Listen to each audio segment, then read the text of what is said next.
Hello, everyone, and thank you for joining today's last session. I'm fully aware that we may be one of the last things standing in between many of you and a well-deserved cocktail, so I promise to try to make it worth your while. I'm Sophia Gillio. I'm here representing MANE Global Flavor and Fragrance House as Director of Strategic Business Development. And alongside me are three panelists who will join the discussion in just a few minutes. Victor Mann, who's Director of Fine Fragrance Creation and Ingredients at MANE, Mathilde Bijoui, Senior Perfumer at MANE, and Dr. Vanessa Hanley, Director of Conservation Science at the Red List Project. We are very excited to speak to you today about the concept of rescuing the rare, pairing genuine plant conservation with new responsible ingredient creation. First, I'll be giving a brief overview of what this program represents. We will then move into a panel to discuss the future and present of our partnership.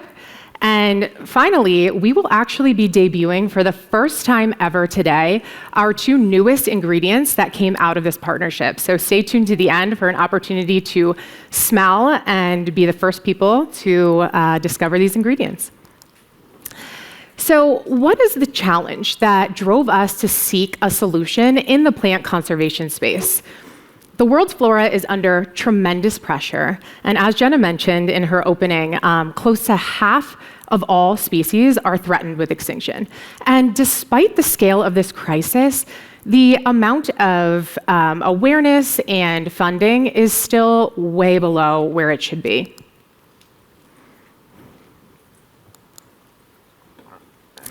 In an industry that relies so heavily on the Earth's resources to produce and yield unique ingredients, innovative sourcing techniques and strategic sourcing lie at the core of our responsibility as a supplier in the fragrance industry.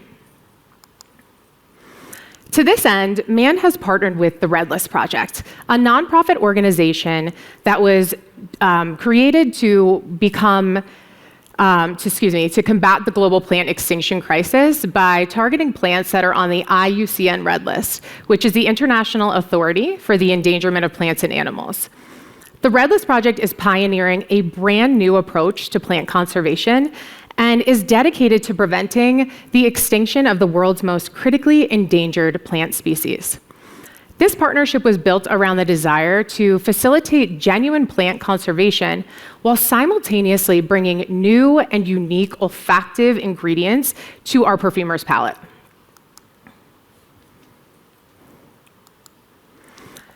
So how do we do this? The Red List Project utilizes its rich, deep, grassroots relationships from around the globe to look for plants and biodiversity hotspots that are in the need of the most conservation stewardship.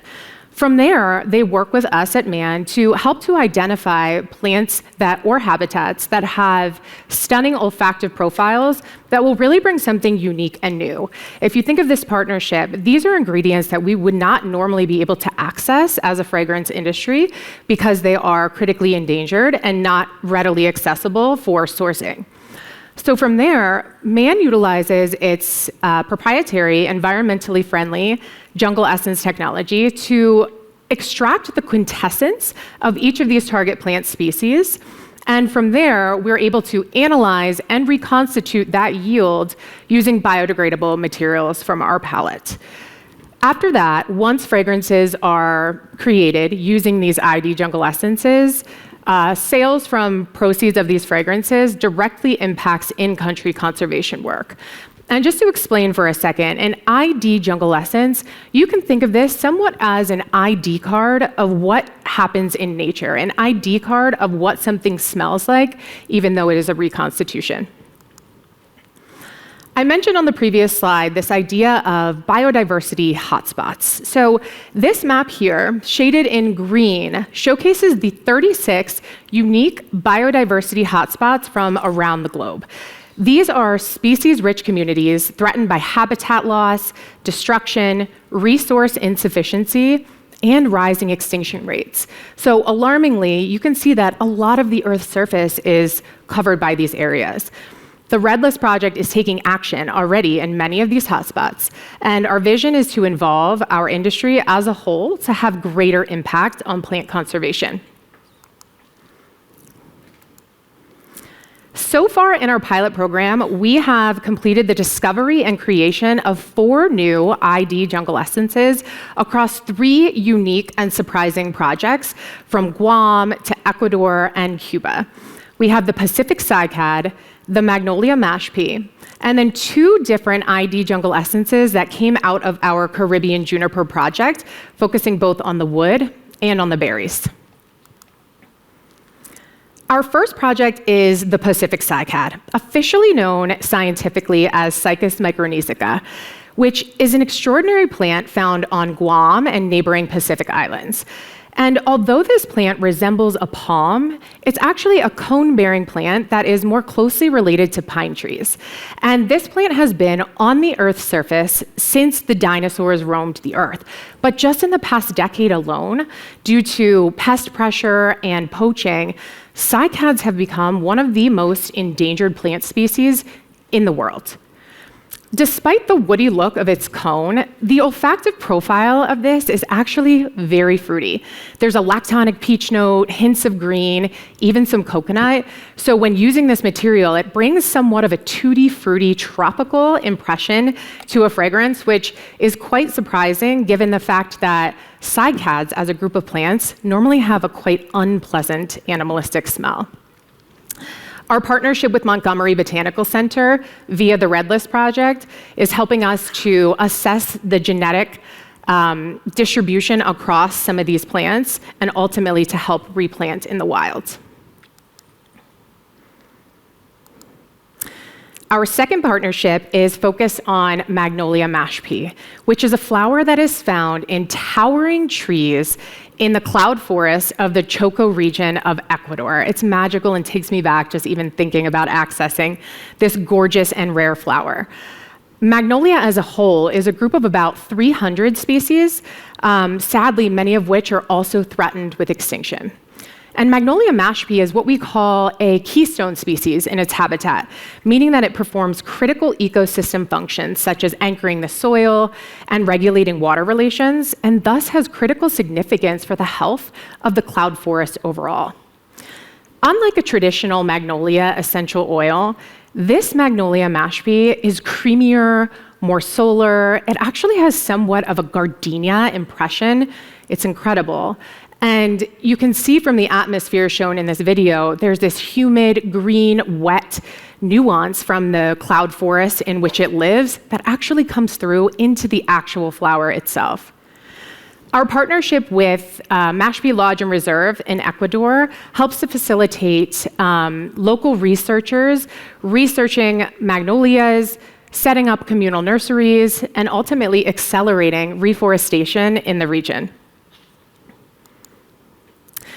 Our third partnership is the one we will be debuting today, which is Caribbean juniper wood and Caribbean juniper berries, which was accessed in partnership with an organization called Planta in Cuba. So we'll be diving into this a bit later once we dip and pass the ingredients after our panel discussion.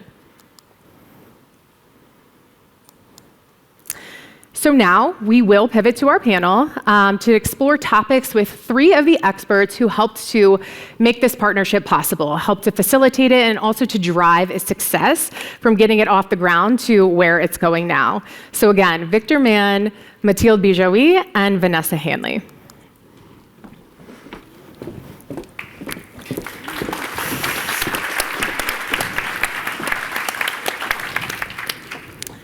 Thank you all for being here. So Vanessa, I'd like to start with you. Can you please describe a little bit more the current state of global plant biodiversity and why it's important for us to focus conservation efforts now more than ever? Okay, thanks so much, Sophia. So that statistic that you alluded to is powerful. 45% of plants are imperiled, and this translates to almost 200,000 threatened species. And the majority of these are found in the tropics. So, if you'll start by humoring me for a moment, I'm going to ask that you all imagine a patch of old-growth tropical forest. So first, picture massive buttress trees with their sky-high branches cloaked in mosses and jewel-like orchids. And in the understory, delicate ferns, majestic palms, and flowering vines that clamber over everything. Of course, there's a cacophony of sound. We have buzzing insects and bird calls and layers of evocative scents. Wafting florals, resinous woods, and the pleasant but funky scent of rotting fruit and leaves everywhere underfoot. And to me, what I've just described is basically a wild green paradise. Now I want you to imagine coming back to this same site just a short while later and finding it completely denuded. I mean, literally stripped down to bare soil. And this really brutal shift is something that I've witnessed repeatedly in my career as a field scientist. And it has repercussions that are far deeper than just the loss of a patch of forest. Because as habitats decline, whole watersheds degrade, temperatures rise, and the native flora and fauna start to disappear. And they start to disappear even in intact forests that's at the periphery of the loss. And this is a big deal, because we can think of an ecosystem like a complex machine. And so I'll take a car as an example. There are thousands of small parts that together constitute a working vehicle. And we can lose some nuts and bolts, a little plastic panel here and there, and that vehicle is probably still going to function perfectly well. But we can all appreciate there is a tipping point at which you lose enough little bits, and that vehicle abruptly and completely ceases to function. And so we can view species in an ecosystem through this lens. If we lose enough species, or even one keystone taxon, the whole system begins to collapse. And globally, we are at that tipping point. But I'm going to stop with a slightly more positive message, and that is that there are myriad, thriving, magical habitats all around the planet, and there are thousands of conservation practitioners that are striving to preserve and restore what remains. So the problems are huge, but I'd say we have the capacity more than ever before to address this head on. Thank you for that metaphor. I feel like the car example really sets the stage well for why should we even care about this. So on a positive note, how does the Red List Project, with this overwhelming crisis, identify which plants and biodiversity hotspots to target and how to prioritize your time on the right conservation efforts? Okay, thank you. Great question. So of course, first and foremost, for our collaboration, things that smell wonderful. That obviously is being prioritized. But speaking now through the lens of the conservation agenda, there are two ways we approach this. One, we target key habitats in the biodiversity hotspots that you referred to. And two, we target species of high conservation concern. And of course, sometimes these targets overlap, and that's the ideal scenario when we have a focal species within that critical habitat. And I think of the species functioning sort of as habitat ambassadors. And we are prioritizing plants based on, first and foremost, their environmental significance, but also their economic and cultural significance. And as a fourth but equally critical thing, we're trying to find plants that are charismatic, because after all, we need to capture people's attention. And I would say that just as in the fragrance industry, storytelling is really central to our endeavor. And we're often trying to, what I think of as sharpen the green blur for folks that maybe aren't super attuned to plants. And our go-to for this are often tree species, which are true ecosystem sentinels. And there's a lot of really evocative species in this group. And so, as you can see in the slide that's highlighted here, for our project with MANE, we've focused on 3 tree species. And these are actually species that have been prioritized within the Global Conservation Consortia. These are international networks of experts that collectively steward imperiled trees, and MANE is actually a former partner of the Conservation Consortia depicted in the logos here, that for cycads, magnolia, and conifers. And MANE is actually the first ever corporate sponsor and member of these consortia, and as a scientist within the network, I can say this support is invaluable, and so is the international recognition that this is helping us receive. Thank you, Vanessa. So Victor, I'd like to turn the attention to you for a moment. Why did MANE decide to partner with the Red List Project to focus on plant conservation work?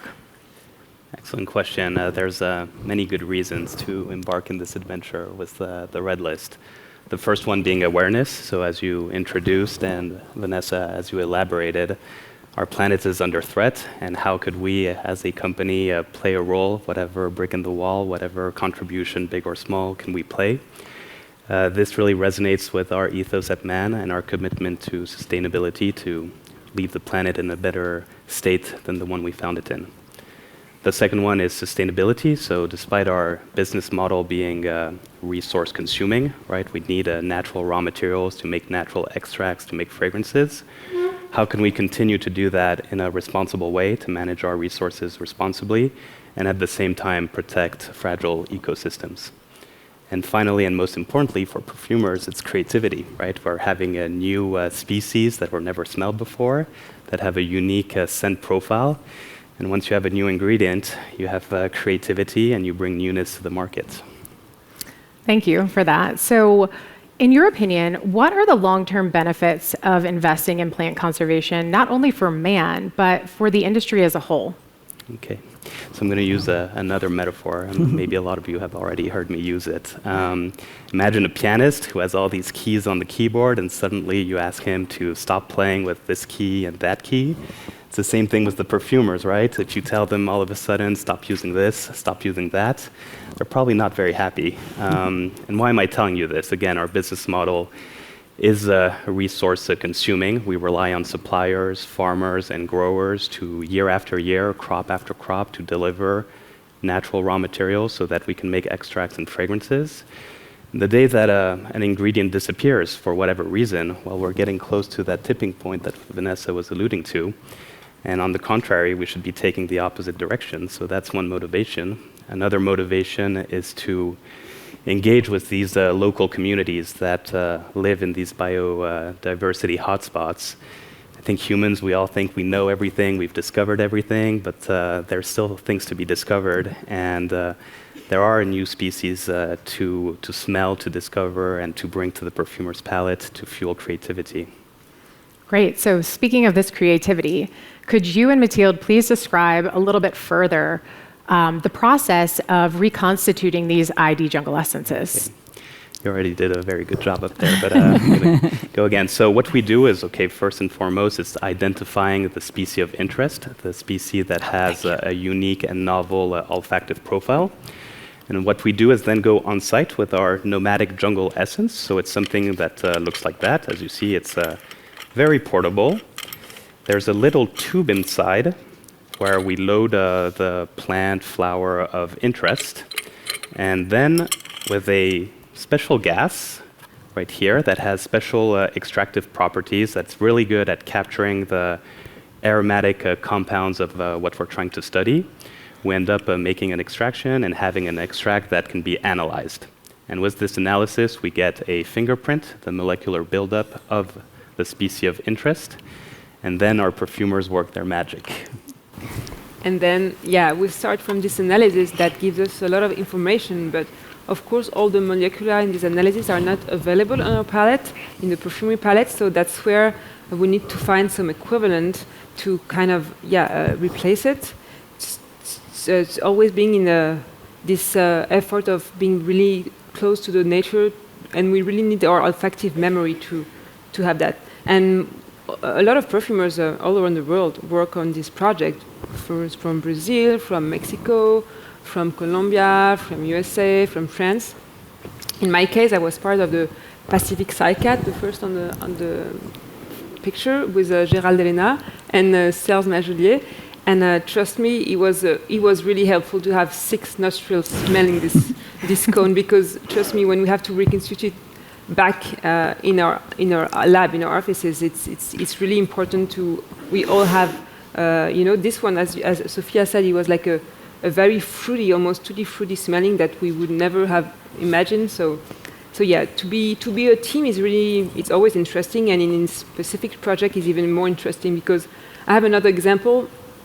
For example, for the juniper wood that you're smelling right now, actually, 2 perfumers were embarked on this journey, and Cecilia was very sensitive to the fresh, almost the rosewood linalool facet, whereas Tamara Manina was more like envisioning the creamy cedarwood, almost sandalwood facet. So they both combine their vision of this food to reconstitute the most authentic smell close to the plant in the wild.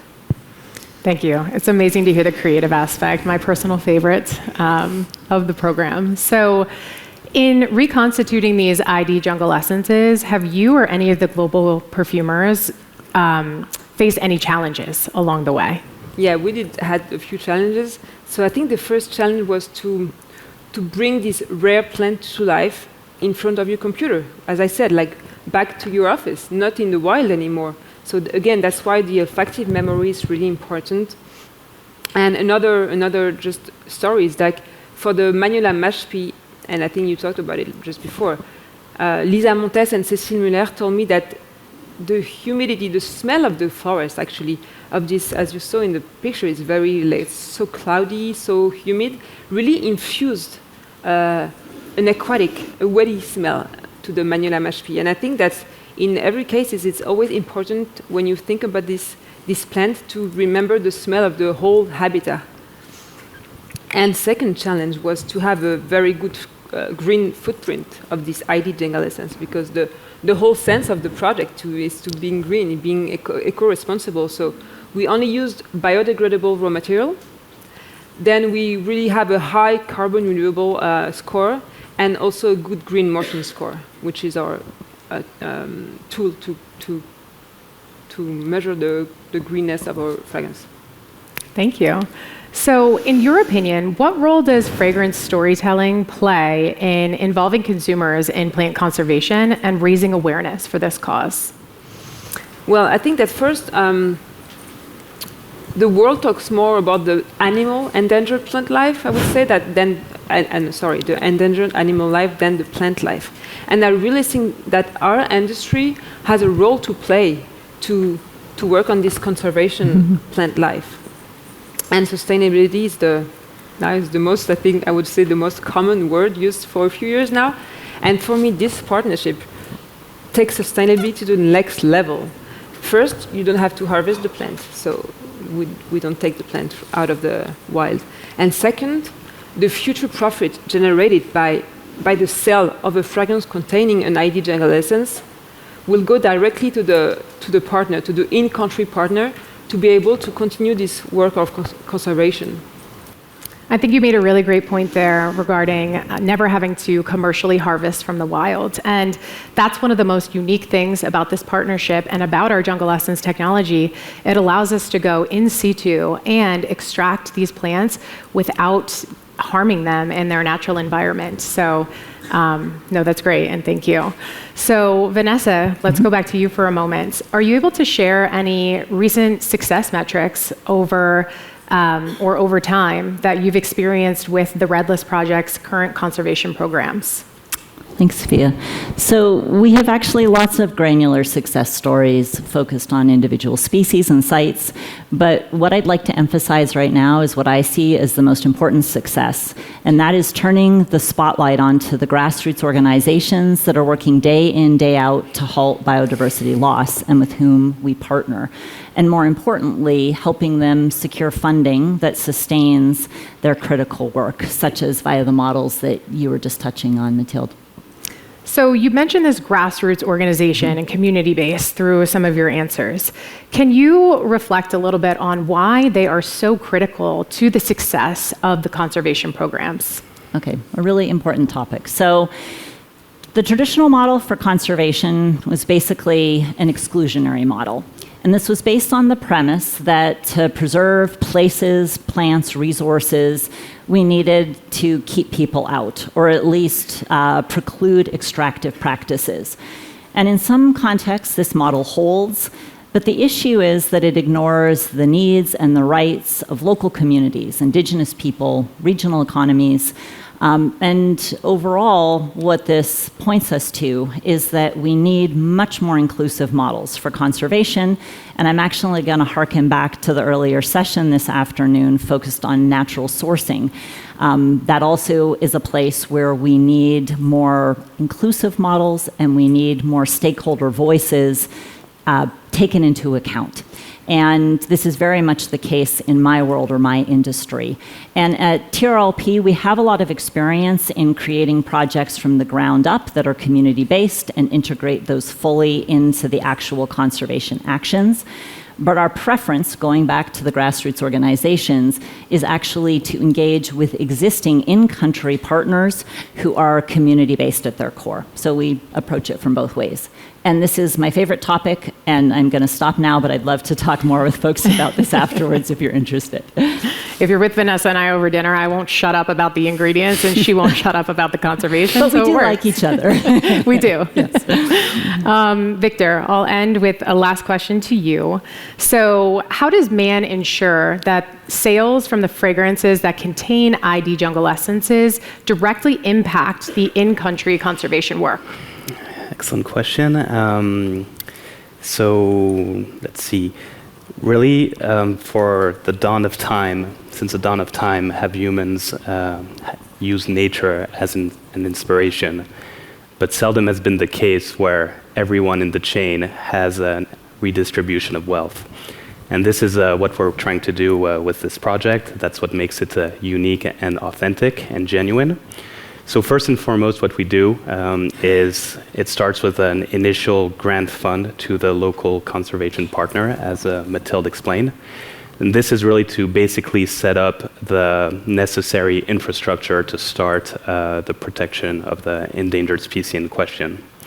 And then, as you said, also Mathilde, any fragrance that we sell containing any amount of these ingredients, there is a percentage of proceeds that will directly go to these partners that are doing all this meaningful work on the ground on a daily basis to protect these endangered plants. And really, at the end of the day, this is also, like you said, Vanessa, an inclusive program, and we invite anyone to participate in that, whether you're a fragrance house or a brand, to embark on this off-the-shelf conservation project.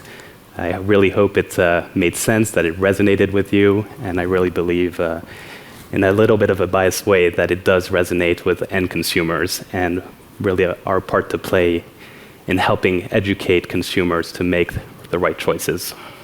Thank you, Victor, and thank you, everyone. So now I see that the blotters have actually already been passed, which is great. So let's explain a little bit the project of what you're smelling, and then I will pass it off to Mathilde to talk about the olfactive profile of each ingredient. So, oh yes, Victor, would you mind just passing these down the line for me?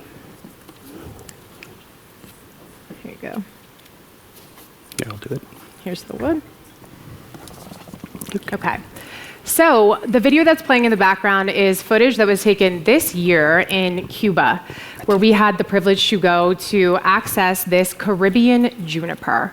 So junipers overall are an exceptional group of woody plants that are able to thrive in habitats that range from coastal tropics all the way to the highest tree lines of the Himalayas. And despite this ability and tenacity to thrive in multiple habitats, junipers are on the decline. They face a constant pressure of targeted harvesting for their durable wood. Extreme habitat destruction is very common for these junipers, and because they are so critical in their ecosystem, as the junipers begin to decline, so too do the associated plant and animal species. So the partner that we worked with here is Planta in Cuba, and the work with them is helping to engage local communities to help to overall reforest and replant these important and iconic trees. So, Mathilde, if you could please talk to us a bit about each of these ingredients, the Caribbean juniper berry ID jungle essence and the Caribbean juniper wood. Yeah, okay, let's start with the berry. I think that the berry, as you can smell, is very different from the classical essential of a juniper we have on the palette, because this one has something like a guava peel, almost sulfuric, that we don't really have in the essential oil. I also have like aromatic, fresh, almost pine, nutmeg, LME, pepper. That is really, really interesting. And in the wood, as I said before, I mean, it's really interesting because this rosewood facet, and as you know, rosewood is not is forbidden now. So I would really see this wood replacing rosewood in formulas, and it also have a very creamy sandalwood, comforting, also a little bit spicy, I think, facet. So it's a really rich ingredient for me as well. Thank you. So to conclude this presentation, there's really one key message.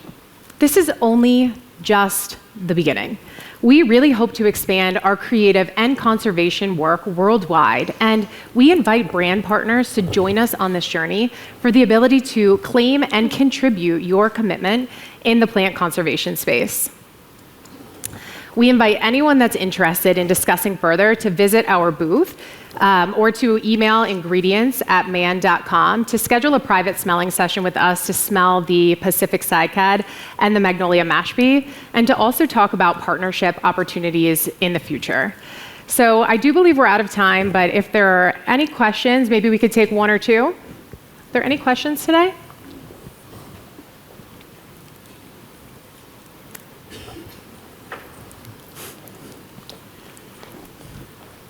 Hello, thank you very much. So I'm from Somaliland. So I'm on the red zone. And we come across these questions, very difficult questions, all the time. And we have to make very difficult decisions as to whether to promote products of Somaliland or not, because they are almost endangered.